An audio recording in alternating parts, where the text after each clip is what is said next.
On Apple iPhone, there's a feature called FaceTime.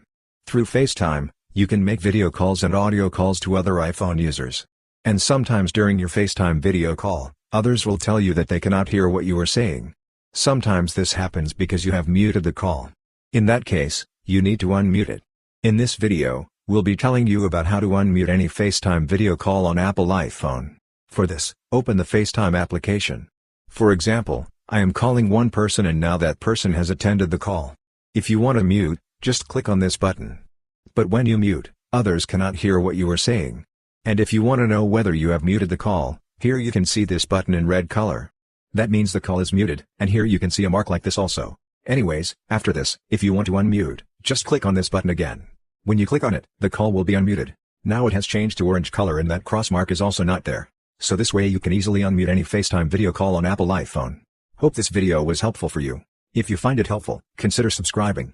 See you in the next video.